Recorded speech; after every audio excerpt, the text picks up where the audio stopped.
मेरे प्यारे दोस्तों, कैसे हैं आप सभी। मुझे आशा है आप सभी अच्छे होंगे, ठीक होंगे और अपनी पढ़ाई को अच्छे तरीके से कर रहे होंगे। आज हम लोग गौतम बुद्ध का पार्ट 3 करने वाले हैं। इससे पीछे मैंने आप लोगों को पार्ट 1 और पार्ट 2 बताया है, जिसमें मैंने आप लोगों को बहुत सारी चीज़ बताया भगवान गौतम बुद्ध के बारे में, भगवान महावीर के बारे में मैंने आप लोगों को बताया है। और अभी फिलहाल हम लोग अभी गौतम बुद्ध के बारे में सीख रहे हैं। तो इसके पीछे मैंने आप लोगों को गौतम बुद्ध का 2 पार्ट बताया है, जिसमें मैंने आप लोगों को सबसे पहले उनके जन्म के बारे में, फिर उससे आगे मैंने उन क्या क्या वो आर्य सत्य अष्टांगिक मार्ग सब के बारे में मैंने आप लोगों को बताया है। और आज हम लोग पार्ट 3 में बहुत सारी चीज़ों को सीखने वाले हैं। तो वीडियो को शुरू से अंत तक देखिएगा और अच्छे तरीके से समझने का प्रयास कीजिएगा। तो चलिए स्टार्ट करते हैं, समझने का प्रयास करते हैं।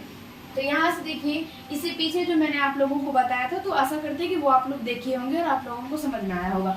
अब यहाँ से हम लोग समझेंगे कि संघ में दास को आने की अनुमति नहीं थी। इसी पीछे मैंने आप लोगों को बहुत सारी चीज बताया है संघ के बारे में, कि संघ का निर्माण जो है वैशाली में हुआ था। और वहाँ पे भगवान गौतम बुद्ध जो थे वो मतलब अपना सबसे अंतिम अवकाश, मतलब वो वर्षाकालीन अवकाश बिताए थे। सबसे अंतिम मतलब सबसे लास्ट वाला जो अवकाश था वो वैशाली में ही भगवान बुद्ध जो थे वो बिताए थे। और वहीं पे जो है वो महिला संघ का निर्माण हुआ था। महिला संघ वहीं पे सबसे पहले बनाया गया था। तो यहाँ पे देखिए, संघ में जो है वो दास को आने की अनुमति नहीं थी। अब दास की अगर हम बात करेंगे तो दास किसको कहते हैं, तो दास यहाँ पे देखिए जो दूसरे के अधीन हो उसे दास कहते हैं। दूसरे के अधीन मतलब यानी अधीन मतलब होता है कि हम उसके अंदर में है, उसके अंडर में हम अभी काम कर रहे हैं। जैसे कि मान लीजिए हम किसी के यहाँ नौकरी करते हैं तो हम उसके अधीन हुए। अगर मान लीजिए दास का अगर बात करेंगे तो दास जो होते थे वो गाँव का जो है वो सेवा करते थे। जैसे कि गांव का कोई भी पर्सन है तो उनका कुछ अगर ऐसा वैसा कुछ काम होता था तो वो दास जो होते थे वही करते थे। कुछ जैसे कि गाय को चराना होगा तो वो सब दास करते थे। गाय अगर कोई मर जाता है तो उसको उठा के फेंकने का जो काम होता है तो वो सब दास करते थे। यानी जो दूसरे के अधीन में हो तो उसको क्या बोलेंगे, हम लोग दास बोलेंगे। तो इस टाइप के जो लोग थे, जो दास थे, उनको संघ में आने की अनुमति नहीं थी। यानी दास जो थे वो संघ में नहीं आ सकते थे।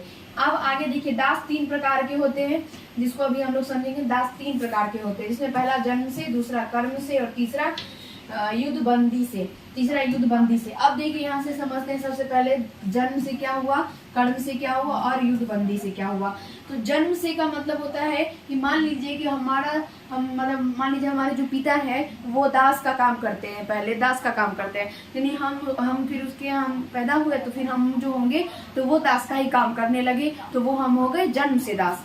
अब यहाँ से बात करते हैं अगर कर्म से, तो कर्म से मतलब मान लीजिए कि अगर हम मान लीजिए ब्राह्मण कुल में ही पैदा लिए हैं, लेकिन उसके बावजूद हम दास का काम कर रहे हैं। जैसे कि किसी के यहाँ मान लीजिए कोई काम है, अगर हम जाके वो कर दिए, कोई किसी के यहाँ गाय मर गया उसके साथ हम भी चले गए उसको फेंकने के लिए, कोई कुछ भी ऐसा भी काम होता, मगर उस टाइप का अगर हम काम करने लगे, दास का जो काम है अगर वो हम करने लगे तो वो हमारा क्या हो गया, कर्म से दास हो गया। अब यहाँ से बात करते हैं तीसरा और लास्ट, युद्ध बंदी से हम लोग कैसे दास बन सकते हैं। जैसे कि युद्ध बंदी से मतलब किसी के साथ युद्ध हो रहा है, दो क्षत्रिय में, 2 राजा में युद्ध हो रहा है। एक राजा हार गया तो दूसरे राजा क्या करेगा, उसको बंदी बना लेगा, उसको कब्जा में ले लेगा और उसके बाद उसको क्या करेगा, तो अपने पास अपने राज्य में लेके चला जाएगा। तो वो जो राजा जो उसको वो बंदी बनाया है वो क्या हो जाएगा, उससे वो अलग प्रकार का दास के जैसा काम करवा सकता है। तो इससे क्या हो गया, ये हो गया युद्ध बंदी से। आशा करते हैं कि समझ में आया होगा। दास 3 प्रकार के कौन कौन से, जन्म से, कर्म से और युद्ध बंदी से। पूछा जाएगा तो मारिएगा अच्छे तरीके से। अब देखिए, जो व्यक्ति संक्रमण या असाध्य रोग से पीड़ित हो उसे भी संघ में पीड़ित है उस व्यक्ति को संघ में आने की अनुमति नहीं थी। अगर कोई व्यक्ति है उस संक्रमण से या असाध्य रोग से अगर वो पीड़ित है, यानी अगर मान लीजिए किसी प्रकार का उसको बीमारी है, कोई ऐसा रोग है जिसको कोई भी प्रकार का बीमारी है, तो वो जो है संघ में नहीं आ सकता। कोई भी प्रकार का अगर रोग है तो वो संघ में नहीं आ सकता। जो भी पूरा व्यक्ति स्वस्थ रहेगा वही व्यक्ति संघ में आएगा। ये संघ का नियम था, ठीक है।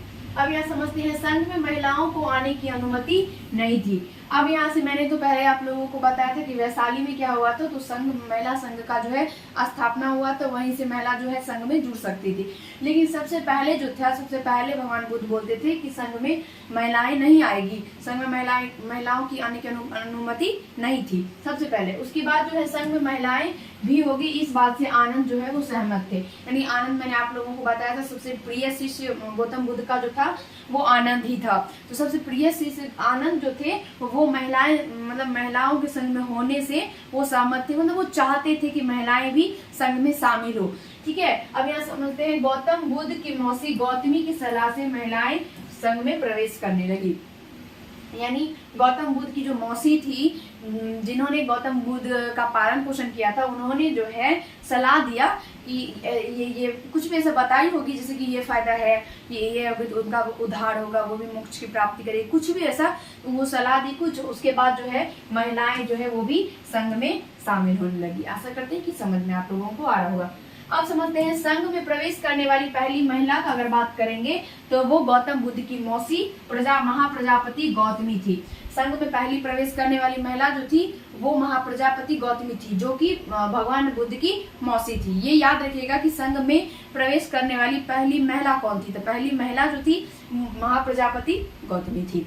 अब समझते हैं महिला संघ की स्थापना वैशाली में हुई। मैंने पहले ही आप लोगों को बताया कि महिला संघ की स्थापना जो है वो वैशाली में हुई थी। एक नजर से अगर देखना आप लोग चाहें तो देख सकते हैं, उसके बाद हम आगे बढ़ेंगे। चलिए बढ़ते हैं आगे, समझने का प्रयास करते हैं।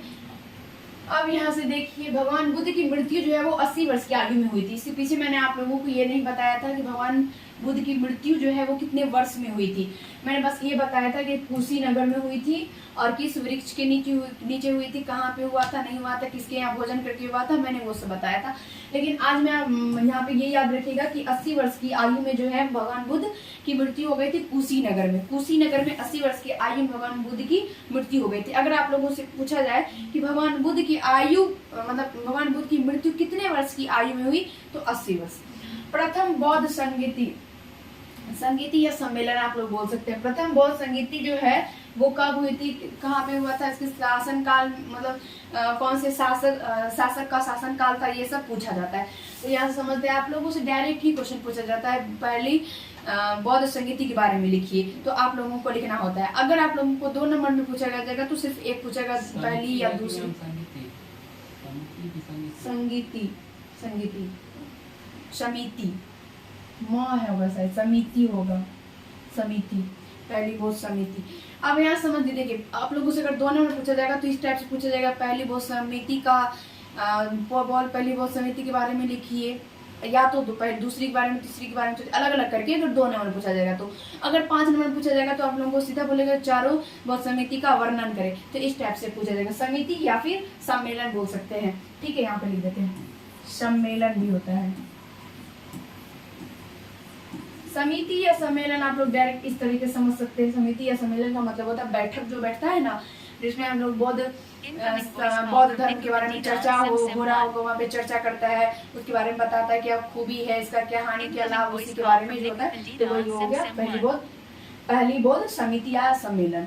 तो यहाँ समझते हैं इसका समय कब हुआ था ये, तो 483 ईस्वी पूर्व में। 483 ईस्वी पूर्व में पहला जो है वो बौद्ध समिति या फिर सम्मेलन का बैठक हुआ था। अब इसका स्थान का बात करेंगे तो बिहार में राजगिरी में हुआ था। ये बिहार के राजगिरी में हुआ था। राजगिरी स्थान का नाम है, याद रखना है ये सब। किस शासन काल में हुआ था, तो शासक जो है उस टाइम में अजात शत्रु थे। अजात शत्रु जो कि हर्यक वंश के शासन थे।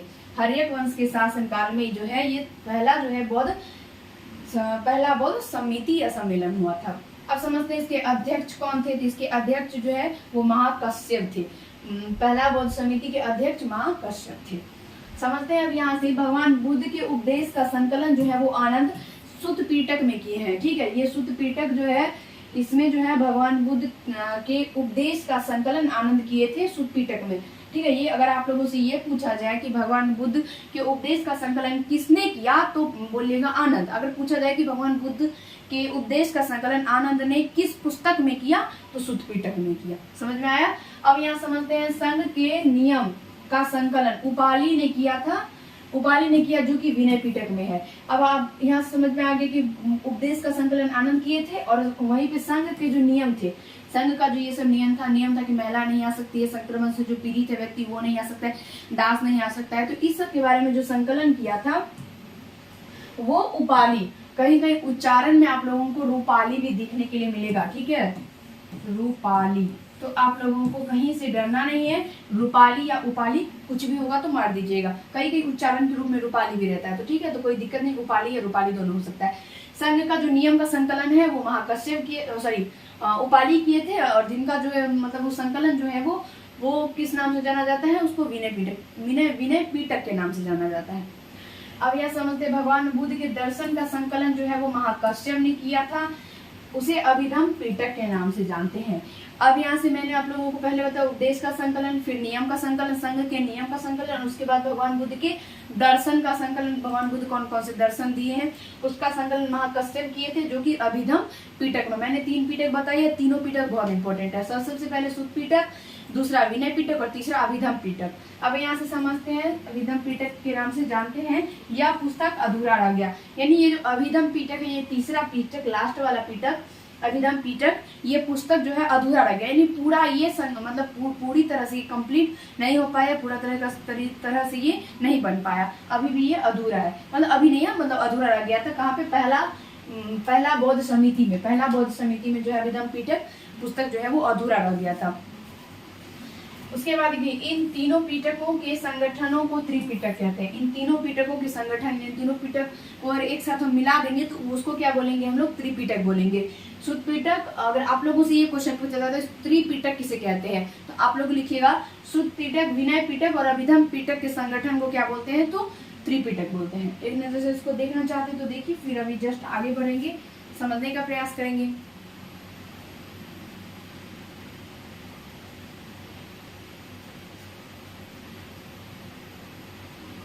चलिए बढ़ते हैं आगे और समझने का प्रयास करते हैं। आशा करते हैं आप लोगों को यहाँ तक समझने में दिक्कत नहीं हुआ होगा। अब समझिए द्वितीय बौद्ध समिति,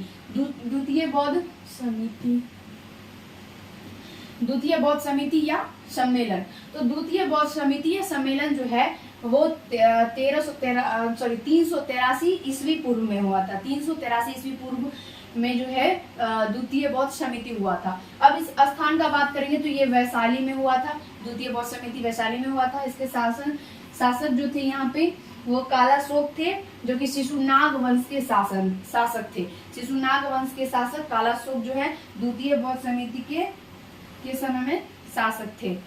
अब समझते हैं अध्यक्ष के बारे में। तो अब अध्यक्ष इसके जो थे वो सभ्यकामी, ये याद रखिएगा, ये पूछा जाएगा आप लोगों से, ये सब पूछा जाता है तो आप लोगों को याद रखना है। सभ्यकामी जो है वो दूसरे बौद्ध समिति के अध्यक्ष थे। अब समझते हैं द्वितीय बौद्ध सम्मेलन में बौद्ध धर्म 2 विचारधाराओं में बट गया था। द्वितीय बौद्ध समिति जो हुआ था, यानी सम्मेलन जो हुआ था, तो उसमें ये बौद्ध धर्म जो है वो 2 विचारधारा में बढ़ गया था। पहला है महासंघिका और दूसरा है अस्थाविरावादी, बौद्ध महासंघिका और अस्थाविरावादी। अब समझेंगे हम लोग महासंघिका किसको कहते हैं। इस विचारधारा के लोग मठ बनाकर धर्म का प्रचार प्रसार करते थे। यानी इस मतलब महासंघिका विचारधारा के जो लोग थे वो मठ बना करके, यानी एक जगह बैठ करके मठ बना देते थे। मठ टाइप से मतलब वो झोपड़ा टाइप से होता था, इस टाइप से बना हुआ रहता था, तो वहाँ पे बैठ करके और वो जो है धर्म का प्रचार प्रसार करते। यानी किसी भी को भी अगर बौद्ध धर्म के बारे में जानना होगा तो वो मठ में आकर के वहाँ पे बैठ करके और इनका जो है जो भी ये उपदेश देते थे उनको सुनना है वो, लेकिन उनको मठ में आना पड़ेगा। महासंघिका विचारधारा जो महासंघिका के हिसाब से जो सोचते थे वो उस टाइप के लोग। और अगर इस अस्थाविरावादी का अगर बात करेंगे तो इस विचारधारा के लोग जो थे वो घूम घूम कर धर्म का प्रचार प्रसार करते थे। यानी अस्थाविरावादी विचारधारा के, अस्थाविरावादी टाइप के जो लोग थे जो भी इनको सोचते थे वो घूम घूम कर, यानी एक जगह से दूसरी जगह जाकर अन्य जगह पे जाकर के, अलग अलग जगह पे जाकर के जो है वो धर्म का प्रचार प्रसार करते थे। अलग अलग जगह पे जाकर के वो धर्म के बारे में बताते थे, बौद्ध धर्म के बारे में, और वहाँ पे उनको समझाते थे। ये जो अस्थाविरावादी टाइप के जो लोग थे। अब इसको एक बार आप लोग देख सकते हैं, देखिए जल्दी से, फिर आगे बढ़ेंगे। चलिए आशा करते हैं कि समझ में आया होगा। अब यहाँ से देखिए तृतीय बौद्ध सम्मेलन, तृतीय बौद्ध सम्मेलन के बारे में समझेंगे। इनका समय जो है वो 250 ईस्वी पूर्व में हुआ था। तृतीय बौद्ध सम्मेलन 1350 ईस्वी पूर्व में हुआ था, सॉरी 1300 नहीं, 250 ईस्वी पूर्व में हुआ था। स्थान का बात करेंगे तो पाटलिपुत्र में हुआ था, और यह जो मगध की राजधानी है, याद रखिएगा पाटलिपुत्र मगध की राजधानी है, ठीक है। अब यहाँ से शासक का बात करेंगे तो अशोक थे जो मौर्य वंश के शासक हैं, अशोक मौर्य वंश के शासक है। और यहाँ से अध्यक्ष का बात करेंगे तो मौगली पुत्र तिशा, अमोघली पुत्र तिशा जो थे वो अध्यक्ष थे तृतीय बौद्ध सम्मेलन के। आशा करते हैं कि समझ पा रहे होंगे। बौद्ध धर्म दो विचारधाराओं में के मतभेद तृतीय बौद्ध सम्मेलन में बहुत ज्यादा बढ़ गया। तृतीय बौद्ध सम्मेलन के शासक अशोक ने अस्थाविरावादी विचारधाराओं का समर्थन किया। अब देखिए यहाँ से हम आपको बताते हैं, ये जो तृतीय बौद्ध सम्मेलन हुआ था, तो इसमें क्या हुआ था, जो द्वितीय बौद्ध सम्मेलन में जो बौद्ध धर्म जो दो विचारधारा में बढ़ गया था, महासंघिका और अस्थाविरावादी, जो कि अभी जस्ट हम आपको बताए, ये दोनों में क्या हुआ, तो मतभेद बढ़ गया। मतभेद का मतलब जो महासंघिका की जो विचारधारा के जो लोग थे वो बोलते थे कि ये ठीक है, और जो अस्थाविरावादी विचारधारा के जो लोग थे बोलते ये ठीक है, यानी वो बोलते कि ये अपनाओ, वो बोलते ये अपनाओ, वो बोलते ये बहुत सही है, ये बोलते ये बहुत सही है। तो उसमें फिर क्या हुआ, तो ये दोनों में जो है बहुत ज्यादा मतभेद बढ़ गया। और उसके बाद जो है ये जो वहाँ के जो शासक थे, यहाँ के जो शासक थे तृतीय बौद्ध समिति के जो सम्मेलन के जो शासक थे वो अशोक थे। तो इन्होंने क्या किया, तो अस्थाविरावादी को अपनाया, मतलब इसको बोले कि नहीं यही सही है, अस्थाविरावादी ही सही है, यही धर्म प्रचार प्रसार करने का सही तरीका है। यानी अशोक जो थे वो समर्थक किसका किया, अस्थाविरावादी का किया। तो वहाँ का राजा है, जब वहाँ का राजा अशोक है और अशोक ही अस्थाविरावादी को समर्थन देने लगे, उन्हीं को बोलते नहीं सही है, तो फिर वो जो महासंघिका जिसका कोई तो मान्यता रहेगा ही नहीं। उसके बाद फिर क्या हुआ, तो उनका जो ये जो महासंघिका जो थे वो धीरे धीरे डाउन होने लगे, क्योंकि वो सीधा बोलते कि उसको गांव से निकाल दो अगर ज्यादा ही नाटक कर रहा है, तो अशोक बोलते थे, क्योंकि ये जो अस्थाविरावादी जो ये धर्म प्रचार प्रसार करने का सही तरीका है। अगर हम बात करेंगे गौतम बुद्ध का, तो गौतम बुद्ध जो थे यानी भगवान बुद्ध जो थे वो भी यही बोलते थे कि वो कभी ये बोले नहीं कि मठ बना के तुम ये करो, वो तो शुरू से ही मतलब अलग अलग जगह घूम कर ही धर्म का प्रचार प्रसार करते थे। तो उनके हिसाब से ऐसा कुछ था नहीं कि मठ बना के करो या कि घूम के करो। तो लेकिन भगवान बुद्ध अगर बात करें तो वो तो घूम के ही प्रचार प्रसार करते थे। तो इसीलिए अशोक जो थे वो अस्थाविरावादी को ही समर्थन देने लगे। अब यहाँ से बात करते हैं, अभिधम्म पिटक जो है वो तृतीय बौद्ध सम्मेलन में पूर्ण हो गया था। अभिधम्म पिटक ने अभी जस्ट आपको बताया कि द्वितीय जो अभी बौद्ध समिति पर है, तो इस द्वितीय बौद्ध समिति में अभिधम्म पिटक जो है वो अधूरा रह गया था, ये पूरा हो नहीं पाया। लेकिन यहाँ पे तृतीय बौद्ध सम्मेलन में जो ये जो अभिधम्म पिटक है ये पूरा हो गया, ये पुस्तक पूर्ण तरह से तैयार हो गया। और अलग से जो इसमें अध्याय इसमें जो अलग से भी उसमें अध्याय जुटा, जो शामिल किया गया जो भी अध्याय को, उसको कथा वस्तु कहलाया। यानी देखिए यहाँ पे अगर हम आपको बताना चाहेंगे तो मान लीजिए कि ये पुस्तक है, ठीक है, ये अभिधम्म पिटक है, पुस्तक है, ठीक है, और ये पूरा भी नहीं हुआ क्योंकि इसमें और अध्याय भी ऐड करना है। उसके बाद ये पूरा तरीका से ये जो पुस्तक है ये तैयार हो जाएगा। तो इसमें अभी ये पूरा नहीं हुआ, बाकी का जो भी इसमें पुस्तक अध्याय बाकी का इसमें जो भी कुछ इसमें ऐड होगा, जो भी पन्ना इसमें ऐड होगा, तो ये जो बाकी का पन्ना जो इसमें ऐड हुआ, तो ये जो ऐड हुआ पन्ना वो कहलाया कथावस्तु। समझ में आया? आप लोगों से ये पूछा जाता है कि अभिधम्म पिटक में शामिल जो अलग से जो फिर बाद में जो शामिल हुआ अध्याय उसको क्या कहा जाता है, तो उसको कथा वस्तु कहा जाता है। इसीलिए मैंने ये आप लोगों को बताया। तो आप लोगों को याद रखना है और अच्छे तरीके से समझना है। अगर अभी तक आप लोग पीछे वाला वीडियो नहीं देखे तो पर जाके देखिएगा, वहाँ पे आप लोगों को मजा भी लगेगा पढ़ने में, और मैंने बहुत सारे कंसेप्ट बताया। तो नहीं देखेगा तो छूट जाएगा, इसलिए एक बार जाके देखिए, समझने का प्रयास कीजिए। वीडियो अगर अच्छा लगा हो तो लाइक कर दीजिएगा। अभी तक अगर चैनल पे अगर नए हैं, सब्सक्राइब नहीं किए हैं, तो फटाक से सब्सक्राइब कर दीजिए। आप लोगों को कैसा लगता है वो कमेंट में जरूर बताइएगा। मिलेंगे अगले वीडियो में, इससे ज़्यादा है, जैसे कि अभी हम तृतीय बौद्ध समिति के बारे में अभी हम लोग जाने। यहाँ पे अब जो नेक्स्ट वीडियो आएगा उसमें हम लोग चतुर्थ बौद्ध समिति के बारे में जानेंगे। क्योंकि गर्मी है तो छोटा वीडियो चाहते हैं कि छोटा कंसेप्ट आपको बताएं, क्योंकि अगर गर्मी के कारण अगर ज़्यादा हो जाएगा तो आप लोगों को भी फिर पढ़ने में मजा नहीं लगेगा और हमको भी पढ़ाने में मजा नहीं लगेगा, क्योंकि गर्मी बहुत ज़्यादा है, बहुत ज़्यादा एक्सेस बहुत गर्मी है। इसीलिए छोटा वीडियो में आपको समझाते हैं कि आपको समझ में, आपको बोरिंग ना लगे। तो इस तरीके से हम तृतीय बौद्ध समिति के बारे में आज हम लोग ने पढ़ लिया, और अगला जो वीडियो होगा उसमें चतुर्थ बौद्ध समिति के बारे में पढ़ेंगे। धन्यवाद।